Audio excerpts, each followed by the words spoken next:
ফ্রিল্যান্সিংটাকে কিন্তু কিছু মানুষ খুব সস্তাভাবে উপস্থাপন করে। আপনারা হয়তো অনেকেই দেখবেন ফেসবুক বা ইউটিউব অনেক ধরনের বিজ্ঞাপন কিন্তু অনেকেই দিয়ে থাকে যে কীভাবে খুব সহজেই মোবাইল দিয়ে ফ্রিল্যান্সিং করতে পারবেন এই টাইপের। অথবা অনেক জায়গায় কিন্তু আপনারা ইউটিউবে ভিডিওগুলো দেখতে পারবেন যে থাম্বনেইলে লেখা আছে যে মোবাইল দিয়ে ইনকাম করুন অথবা মোবাইল দিয়ে ফ্রিল্যান্সিং করুন। তো এই বিষয়গুলো কতটুকু সত্য তা আমি আপনাদেরকে একটু গুছিয়ে বলার চেষ্টা করব আজকের এই ভিডিওতে। এরপরে কিন্তু আপনি নিজে থেকেই বুঝতে পারবেন যে আসলে কি মোবাইল দিয়ে ফ্রিল্যান্সিং করা সম্ভব কি না। ফ্রিল্যান্সিংয়ে আসলে মানুষ কী নিয়ে কাজ করে? আমাদের দেশে প্রায় 5 লাখের মতো ফ্রিল্যান্সার রয়েছে। তাদের মধ্যে খুব বড় সংখ্যক ফ্রিল্যান্সার কিন্তু দেখবেন web development, graphics design, digital marketing, video editing বা এই টাইপের যে বড় বড় ইন্ডাস্ট্রির কাজগুলো রয়েছে সেগুলো করে থাকে। এছাড়া অনেকেই কিন্তু আছেন যারা অ্যাপ ডেভেলপমেন্ট নিয়ে কাজ করে থাকেন। অথবা আপনি এরকম কোনো কাজ পারেন যেটা কিন্তু আমাদের দৈনন্দিন যেই সমস্যাগুলো রয়েছে সেগুলো সমাধান করে, তাহলেও কিন্তু সেই কাজটার মাধ্যমে আপনি ফ্রিল্যান্সিং করতে পারবেন। এবার যদি একটু ভেবে দেখেন যে আপনি ডাটা এন্ট্রি নিয়ে কাজ করতেছেন, সেখানে আপনার মাইক্রোসফট এক্সেল, মাইক্রোসফট পাওয়ার পয়েন্টের মতো বড় বড় যে সফটওয়্যারগুলো রয়েছে সেগুলো নিয়ে কাজ করতে হবে। আপনারা হয়তো অনেকেই বলবেন যে সফটওয়্যারগুলো কিন্তু মোবাইল ভার্সনও রয়েছে, কিন্তু আপনি যখন বড় পরিসরে ডাটা নিয়ে কাজ করতে যাবেন তখন কিন্তু আপনি আর সেই মোবাইলের যে ভার্সনগুলো রয়েছে সেগুলোতে কিন্তু আর কাজ করতে পারবেন না প্রপারলি বা প্রফেশনালভাবে।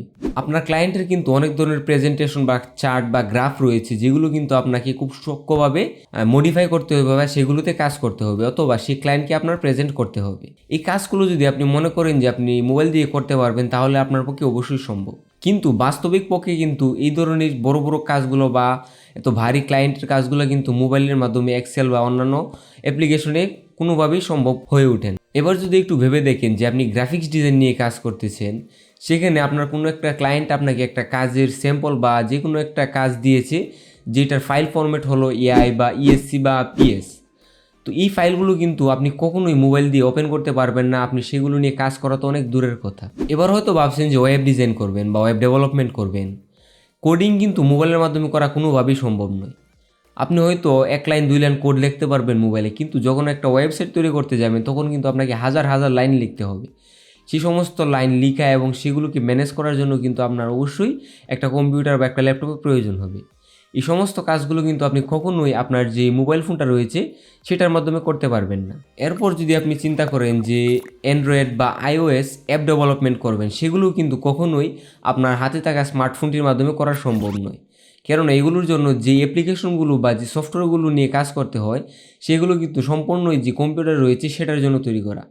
এই ধরনের কোনো সফটওয়্যার কিন্তু আপনার মোবাইল ফোনের জন্য কখনোই খুঁজে পাবেন না। ভিডিও এডিটিং, আফটার ইফেক্টস এই ধরনের হাই ডিমান্ড যে কাজগুলো রয়েছে সেগুলো আপনার স্মার্টফোনে করার জন্য কখনো চিন্তাও করতে পারবেন না। এতক্ষণ তো আমি আপনাদেরকে বললাম যে মোবাইল ফোন দিয়ে কী বা কোন কোন কাজগুলো করতে পারবেন না।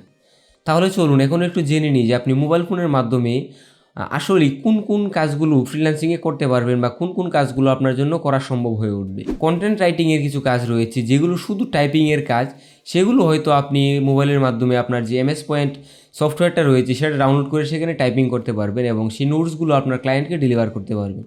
তবে সেটা কিন্তু শুধুমাত্র আপনার টাইপিংয়ের কাজটাই হতে হবে। সোশ্যাল মিডিয়ার অল্প কিছু কাজ রয়েছে, যেমন আপনি social media management, comment replying বা মেসেজিং অথবা পোস্টিং এই ধরনের কিছু বেসিক কাজগুলো রয়েছে যেগুলো হয়তো আপনি আপনার স্মার্টফোনটির মাধ্যমে ম্যানেজ করতে পারবেন না, কমপ্লিট করতে পারবেন।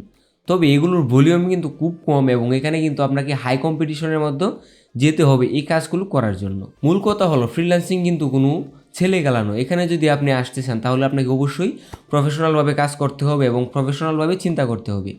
আপনি যদি এরকম ভেবে থাকেন যে এখন আমি একটা স্মার্টফোন দিয়ে শুরু করি, যদি ভবিষ্যতে আমি মনে করি তাহলে একটা কম্পিউটার কিনবো, তখন আমি হয়তো সিরিয়াসলি নিব, এরকম যদি চিন্তা করেন তাহলে কিন্তু আপনার পক্ষে ফ্রিল্যান্সিং কখনোই সম্ভব নয়।